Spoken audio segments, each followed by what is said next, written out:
Yahweh Shem Abishai Bahashim Rakah Kodash Brakatham.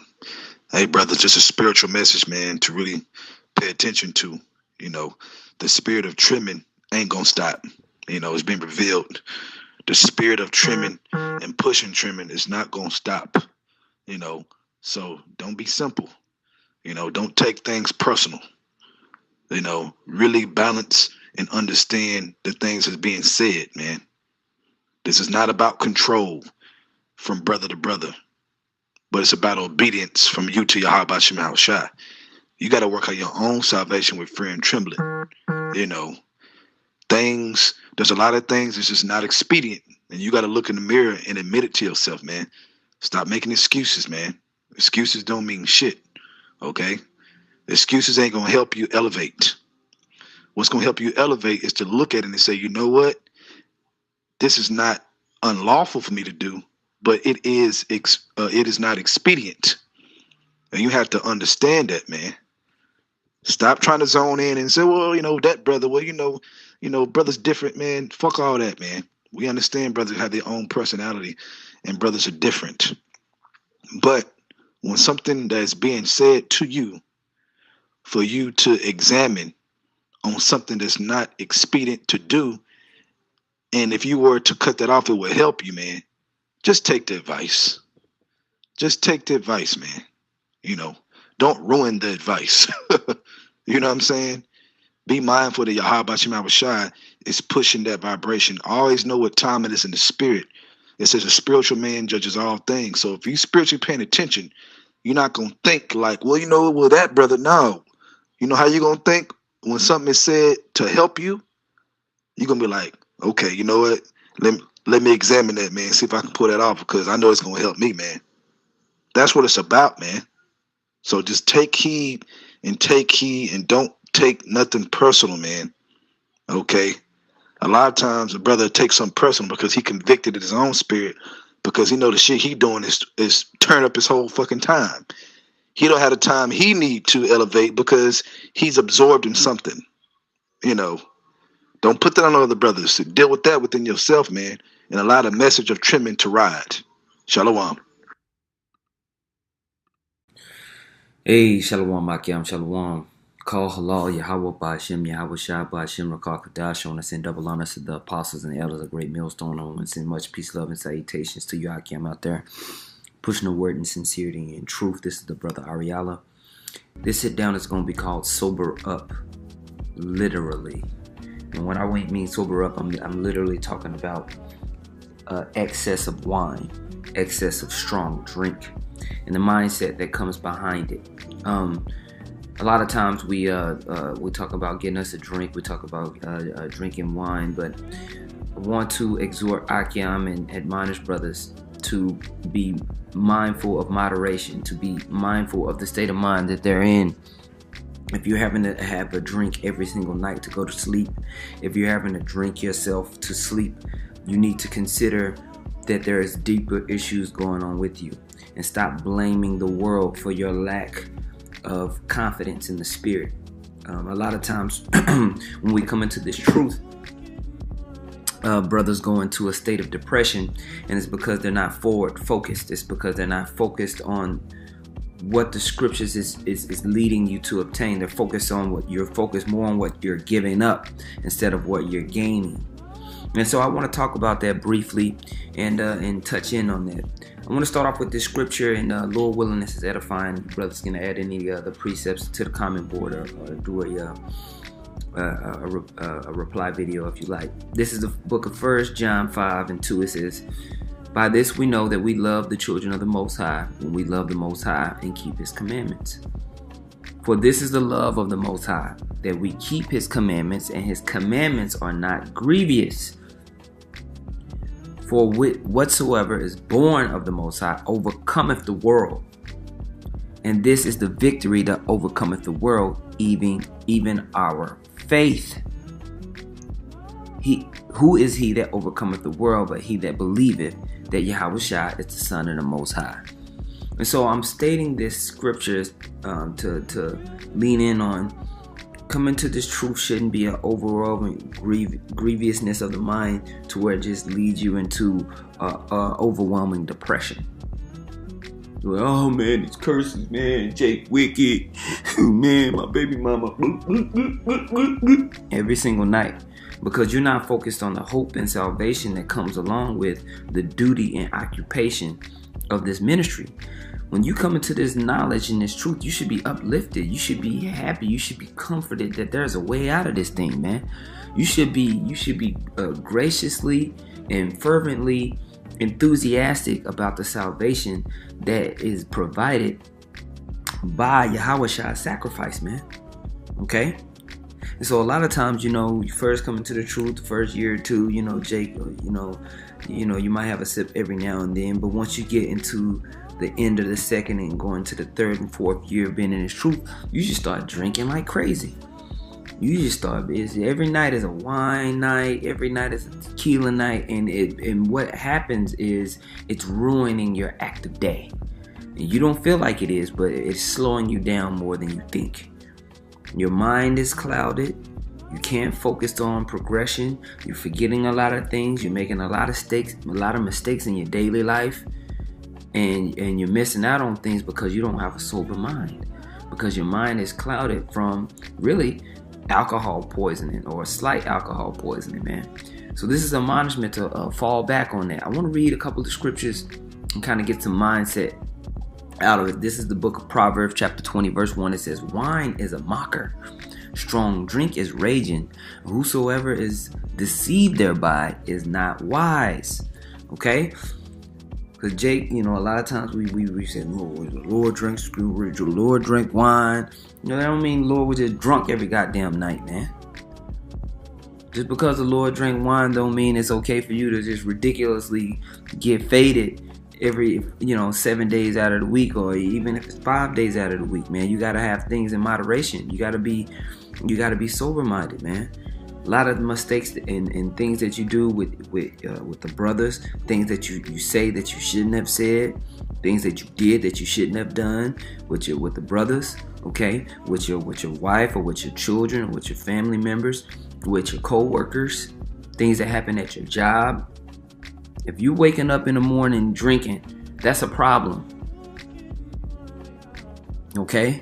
If you're 23, 24, 25, in your 20s, and you're waking up in the morning, it's 11 o'clock in the day, and you really need to be thinking what you're trying to escape from. You should be too busy growing to be drunk all the damn time. You should be too busy gaining more knowledge, wisdom, and understanding, perfecting your discipline in this truth, to be drunk and jacked up all the time, man. Why are you so sad that you got to give up the world? Why is you putting off your mortifying your members and getting out of this world got you in such a depressed state? What is your cares for? Because when I see somebody in this truth super sad and depressed, that makes me think that they love the world. That makes me think that they're sad that they're forsaking this world, that their sorrow is worldly sorrow. Because if you have the godly sorrow, it's going to compel you and move you to grow. It's going to compel you and move you to basically flourish in the spirit. And you can't flourish in the spirit if you're drunk all the damn time. Okay? Okay? This is Isaiah 5 and 11. I want to bring this out just as a point. It says, woe unto them that rise up early in the morning, that they may follow strong drink.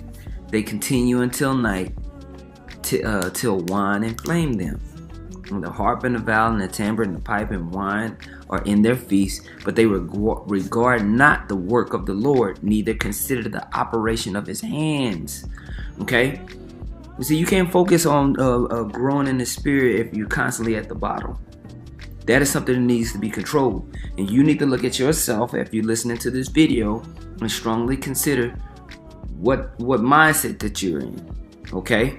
I want to read this because this is one of the excuses that a lot of people use to get ridiculously drunk. And I'm stating this, hey man, I went through this myself, man.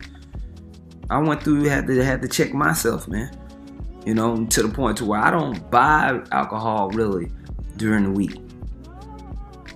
You know, maybe every now and then I might give me a bottle of wine, but I don't go to the liquor store during the week, man. Just because I know I'll drink it and it'll slow me down. And I'm not in a position to be slowed down, man. There's too much things. I'm too busy I'm too active trying to grow myself to be all hungover or drunk. You know what I mean? Now that I'm getting a little bit older, especially, I can't be doing that. But how much more could I have gotten done in my 20s, you know, if I wasn't at the bottle so much? You see? So this is an admonishment especially towards young brothers. Cool off. Have some discipline. Where's your focus at? Why are you so sad? If you 25, 26, 27 years old, you should be too busy to be drunk all the damn time. You should be too busy growing and doing stuff, man. You should be too busy studying, reading, learning things, and increasing yourself. All right? This is the book of Proverbs, chapter 31.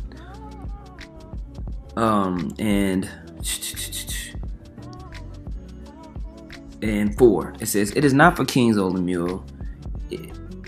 It says, "It is not for kings to drink wine, nor for princes strong drink, lest they drink and forget the law and pervert the judgment of any of the afflicted. Give strong drink unto him that is ready to perish, and wine to those that be of heavy hearts. Let him drink and forget his poverty and remember his misery no more." Now, are you going to be in that mindset that you're ready to perish? Or this mindset? This is the book of Mark, chapter 9, verse 1. "And he said unto them, Verily I say unto you, that there be some of them that stand here, which shall not taste of death, till they have seen the kingdom of the Most High come with power." Which mindset are you in? Are you in a mindset of life everlasting, or are you in a mindset of death, corruption, and mortality? Are you in a mindset of immortality, the kingdom of heaven being within you? Or are you in a mindset of this mortal world which passeth away? Which one? Which one are you actively pursuing? The battle starts in your mind. The battle starts at your thinking. Okay? You should be focused on immortality. You should be focused on the confession of Yahweh Hashem Yahushua, not the cares of this world. Not, oh man, you know, I'm ready to perish. I just hate this world. Get your ass up, man. What's the purpose of you coming into this truth, man? What is it? What do you think then? This word is supposed to quicken you. It's supposed to bring vitality into your soul, into your mind, man. You shouldn't be all dilapidated and beat down to where you can't even function. You know, the only thing you want to do is drink your sorrows to sleep. You got to shake out of that, man. And if you're not shaking out of that, you're not developing yourself enough. You need to focus more on self-development, and this is something I've been real keen on. Is more you gotta develop your body, mind, and spirit, man. There's a lot of things that you read in the scriptures. If you don't have no mental, if you're not keen in your mind, you ain't gonna grasp it. The Most High is not calling 144,000 numbnuts, 144,000 bumps on the log. He's calling 144,000 invigorated, active men that are on fire in the spirit and that want to bring forth a new government on the planet Earth. Okay? B'Hashem Yahushua. You should be excited about that. Okay? This is our duty. Our duty is to open up the minds to the occupation of helping unsealing the elect. That's an active ministry. Yahushua's coming back, man. You know. No, man. You should be up. You should be active. So I wanted to exhort brothers this morning. This is the book of Sirach, chapter 31. I'm going to start up to verse 23. It says, "Whoso is liberal of his meat, men shall speak well of him, and the report of his good housekeeping will be believed. But against him that is a niggard of his meat, the whole city shall murmur, and the testimonies of his niggardness shall not be doubted of." And that's a lot of things. You got to carry yourself with some type of dignity and discipline, man. Brothers come into this thing, and the reason why you eat too much, the reason why you drinking too much, the reason why you don't have any discipline in your daily life and in your body and in your mind is because you really are depressed, man. This world has really got you down. You lack self-confidence. You really, your belief is not to where it should be. Your level of faith is not where it should be because you're not supporting it. You're not keeping your mind on it. You're not active in building yourself in the truth, man. Okay? You see, when you do something over and over and over again, you get confident at something. And when you put it to use, that builds courage. Courage is faith in action. Courage is faith in action. Courage is putting the things that you understand and going into a position of where you don't see necessarily outcome, but having a faith that it's going to be okay, man. Having a faith that the Most High is going to give you what you need to get through. And that's a day-to-day thing, man, especially leading up into the time of Jacob's trouble. This truth is the ultimate entrepreneurship. When somebody starts a business, they really leaning out on faith. This is the ultimate entrepreneurship, the building of this spiritual temple. Okay? And that's got to be the faithful people do that, man. People with courage. You don't necessarily see what's going to happen, but you're willing to jump out there. Okay?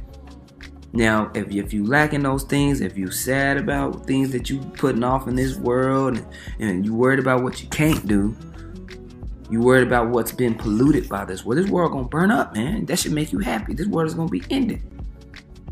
Yeah, it's a wicked world, but the Most High has told you what's going to happen to it. Focus on that. Focus on building that. Focus on doing what you're supposed to be doing, building yourself up in the spirit.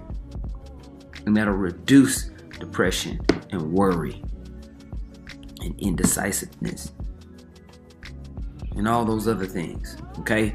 Overeating, being all of that. Okay? It says, verse 25, show not thy valiantness in wine, for wine hath destroyed many. Do you believe that or you don't? Not me though. Not me. Yes, you too. Be mindful, Akim. Show not thy valiantness in wine, for wine hath destroyed many. The furnace proveth the edge by dipping, so doth wine the hearts of the proud by drunkenness. Okay? So you know you put the edge of a sword into the furnace to prove it. Same thing with your mind with wine, man. All the proud thoughts, all the BS intentions that you got, the carnalness will come out. And you'll show your hands in front of the Akim, your whole ass pee-popping on the handstand because you done drank too much. You start acting a fool, and now you got a spiritual target on your back. All the brothers looking like, I don't know about this guy. He ain't right. That bottle.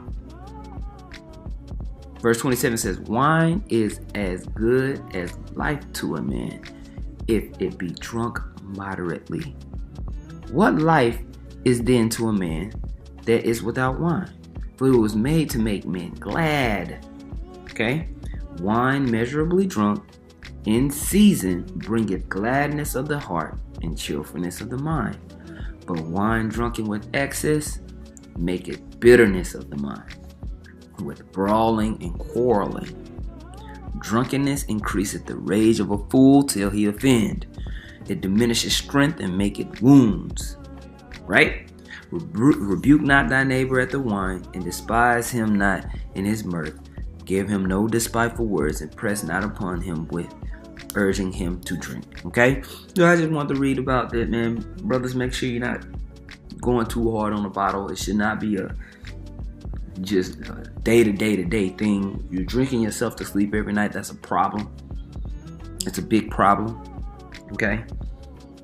If you find yourself always getting in issues and alcoholism is involved, have some discipline. Cut it off. Save yourself. Stop blaming everything else, man. Look at yourself. Sober up. Okay? If you find yourself drinking midday, or you find like you got to go to happy hour after work every single day, that's a problem, man. You need to work more on developing yourself. You should be doing more things that fill up time. You shouldn't be filling your time full of just entertainment, sports, video games, trying to distract yourself, TV. Grow yourself, man. Grow yourself. The Most High has given us the tools, has shown you things through the scriptures. Be active in it. Okay? So I just wanted to bring that out, man. Call halal, Yahweh Ba'ashem, Yahweh Shai Ba'ashem, Rakakadash. Double honor to the apostles and elders of Great Millstone. Much peace, love, and salutations to Yakim out there pushing the word of sincerity and truth. Hey, shalom. A perfect example, you know, the spirit woman said it's a perfect example. You know what I'm saying? It's not unlawful to play a video game. Okay? But just because a brother tell you, hey man, maybe you should cut that off, the video games, that don't mean you can't play the video game. Just put it in its proper order, man. When it comes to putting your Habashim Habshah first. When it comes to women, okay, and something is said. Nobody's saying you can't have women, man. Nobody can't say you can't. Nobody's saying that you can't have more than one. But what we're going to tell you is that it's best to have one. And if you can pull off having none, hey, man, that's the best thing to do. If you can pull it off, you know, every man is different in that area. But that does not change the message. It's not about control. Brother, how many women you got? You got 2, brother. No, brother. Now you raise a hand. Who got 3 women? That's not what it's about, man. Don't be simple-minded. You know, that's not what it's about, man. Okay? What it's about is that the scriptures say, those who have wives be as though you have none. You know, so we're man. We're going to do our thing. We see a woman, man. Most likely we're going to get the number. But it does not change the truth, and it does not change the message that needs to be pushed. Okay, we got to put our energy towards Yahweh Shem Shai and much more energy, and it's going to take the trim things off. I'm talking about both things off. Things that are unlawful that you're doing. Okay, period, man. Things that are not expedient. Okay, that are not unlawful that you're doing. All right, point blank, period, man. You got to understand the difference. You got to understand that within this proper balance, man, and not get emotional. Just take the advice.